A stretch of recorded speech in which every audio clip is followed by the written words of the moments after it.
வணக்க மக்களே, சற்று முன் வெளியான முக்கியமான அறிவிப்பு. வாகனங்கள் வாங்குவதற்கும் தொழில் தொடங்குவதற்கும் வியாபாரத்தை பெருக்குவதற்கும் பிணையமே இல்லாமல் 30,000 முதல் 10 லட்சம் வரை கடன் கொடுக்கக்கூடிய ஒரு திட்டத்தை அறிமுகப்படுத்தியிருக்காங்க. அது என்ன திட்டம், யாரெல்லாம் இதுல பலன் பெற முடியும், அதற்கான தகுதிகள் என்ன, என்னென்ன ஆவணங்கள் தேவைப்படுது, அந்த கடனை எத்தனை ஆண்டுகள்ல திருப்பி செலுத்தணும் போன்ற கூடுதல் விவரங்களை தெரிஞ்சுக்க இந்த வீடியோவை ஸ்கிப் பண்ணாம முழுசா பாருங்க. அப்பதான் நாங்க சொல்ற தகவல் உங்களுக்கு தெளிவா புரியும். இப்ப வாங்க வீடியோக்குள்ள போயிடலாம்.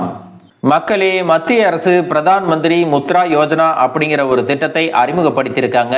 இந்த திட்டத்தின்படி 30,000 முதல் 10 லட்சம் வரை பிணை இல்லாமல் 3 வகையான கடன்கள் கொடுக்கறாங்க. அதுல முதல் வகை என்ன அப்படின்னு பார்த்தீங்கன்னா சிசு.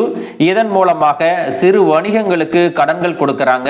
இதன் மூலம் வணிகத்திற்கான மூலப்பொருட்கள் அல்லது உபகரணங்களை வாங்குவதற்கு 50,000 வரை கடன் பெறலாம் அப்படின்னு சொல்லியிருக்கிறாங்க. இரண்டாவது பார்த்தீங்கன்னா கிஷோர். இதுல ஒரு தொழிலை நிறுவவும் அந்த தொழிலை விரிவுபடுத்தவும் 50,000 முதல் 5 லட்சம் வரை முத்ரா கடன்களை பெறலாம் அப்படின்னு சொல்லியிருக்காங்க. மூன்றாவதா பார்த்தீங்கன்னா தருண் அப்படிங்கிற கடன் வகை. ஏற்கனவே தன்னுடைய வியாபாரத்தை செய்யக்கூடியவர்களுக்கு அல்லது வணிகங்களுக்கு இது கிடைக்குது. இது மேலும் அவர்களுடைய தொழிலை வளர்ச்சி செய்யவும் பல்வகை மேம்படுத்துதலுக்கும் நிதி தேவைப்படுது. அப்படிங்கிறவங்களுக்கு இந்த நிதி 5 லட்சம் முதல் 10 லட்சம் வரையிலான கடன்களை கொடுக்கிறதா சொல்லி இருக்கிறாங்க. இதன் மூலமாக புதிதாக தொழில் தொடங்குறவங்க, வாகனங்கள் வாங்குறவங்க, தொழிலை டெவலப் பண்ணணும் அப்படின்னு நினைக்கிறவங்க எல்லாருமே பலன் பெறலாம். இந்த திட்டத்தின் கீழே அப்படி என்னென்ன நன்மைகள் இருக்கு அப்படின்னு பார்த்தீங்கன்னா, குறைந்தபட்ச கடன் தொகை 30,000, அதிகபட்ச கடன் தொகை 10 லட்சம். இதுல மிக முக்கியமானது என்னன்னா பிணை இல்லாம கொடுக்கறாங்க. அதோடு இதுக்கான ப்ராசஸிங் சார்ஜ் அப்படிங்கிறது கிடையாதுன்னு சொல்லியிருக்காங்க. இந்த முத்ரா கடனை பெறுவதற்கு என்னென்ன ஆவணங்கள் தேவைப்படுது அப்படின்னு பார்த்தீங்கன்னா, முத்ரா கடன் விண்ணப்ப படிவம் பாஸ்போர்ட் அளவிலான புகைப்படங்களுடன் இணைக்கப்பட வேண்டும். அதோடு விண்ணப்பதாரருடைய ஆதார் அட்டை, பேன் கார்டு, பாஸ்போர்ட், வாக்காளர் அடையாள அட்டை, கரண்ட் பில், பிறப்பு சான்றிதழ், 10ஆம் வகுப்பு சான்றிதழ், அதோடு தேவையான KYC ஆவணங்களை நீங்க கொடுக்கணும். நீங்க 1 லட்சத்துக்கு மேல கடன் வாங்குறீங்க அப்படின்னா முந்தைய 12 மாதங்களுக்கான பேங்க் ஸ்டேட்மெண்ட் கொடுக்கணும். தேவைப்பட்டால் வருமான வரி கட்டினதுக்கான ரிப்போர்ட்டையும் கொடுக்கணும் அப்படின்னு சொல்லியிருக்காங்க. அதோடு SC, ST, OBC மக்களுக்கான தகுதி சான்று மற்றும் வங்கி கேட்கக்கூடிய இன்ன பிற ஆவணங்களையும் நீங்க கொடுக்கிற மாதிரி இருக்கும்.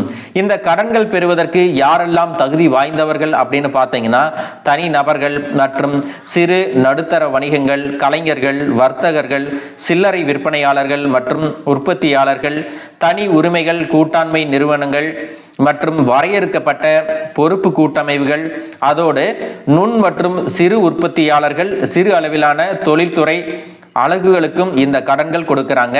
இந்த கடனை எத்தனை ஆண்டுகள்ல திருப்பி செலுத்தணும் அப்படின்னு பார்த்தீங்கன்னா, இந்த கடனை திருப்பி செலுத்துவதற்கு உங்களுக்கு 5 ஆண்டுகள் வரை அவகாசம் கொடுக்கறாங்க. இதை எந்தெந்த வங்கிகள் கொடுக்கறாங்க அப்படின்னு பார்த்தீங்கன்னா, பொதுத்துறை வங்கிகளான பாரத் ஸ்டேட் வங்கி, கனரா வங்கி, கார்ப்பரேஷன் வங்கி, Indian bank, Indian overseas bank, union bank of India, bank of India மற்றும் தனியார் வங்கிகள், பிராந்திய கிராமப்புற வங்கிகள், சிறு நிதி வங்கிகள், கூட்டுறவு வங்கிகள், மைக்ரோ பைனான்ஸ் நிறுவனங்கள், வங்கி இல்லாத நிதி நிறுவனங்களும் இந்த முத்ரா கடனை வழங்குகின்றன. இந்த கடனுக்கு எப்படி விண்ணப்பிக்கணும் அப்படின்னு பார்த்தீங்கன்னா, முத்ரா கடன் பெறுவதற்கு விண்ணப்பதாரர்கள் வங்கிகளில் நேரடியாகவோ அல்லது ஆன்லைன் மூலமாகவோ விண்ணப்பிக்கலாம். இதில் வங்கிக்கு தேவையான ஆவணங்கள் மற்றும் வட்டி விகிதங்கள் ஒவ்வொரு வங்கிக்கும் வேறுபடலாம் அப்படின்னு சொல்லியிருக்காங்க. மக்களே, இதுல கவனிக்க வேண்டிய மிக முக்கியமான விஷயம் என்ன அப்படின்னு பார்த்தீங்கன்னா, இந்த கடன் பெறுவதற்காக விண்ணப்பதாரர்கள் எந்த ஒரு முன் தொகையையும் செலுத்த வேண்டிய அவசியம் இல்லை அப்படின்னு சொல்லியிருக்காங்க. மக்களே, இந்த தகவல் உங்களுக்கு ரொம்பவே பயனுள்ளதா இருந்திருக்கும் அப்படின்னு நினைக்கிறேன். இது போன்ற அரசு அறிவிக்கிற அனைத்து உண்மை அப்டேட்டுகளையும் தெரிஞ்சுக்க நம்ம சேனலை சப்ஸ்கிரைப் பண்ணுங்க. வீடியோ பிடிச்சிருந்தா ஒரு லைக் பட்டனையும் தட்டி விட்டுருங்க. தேங்க்யூ ஃபார் வாட்சிங்.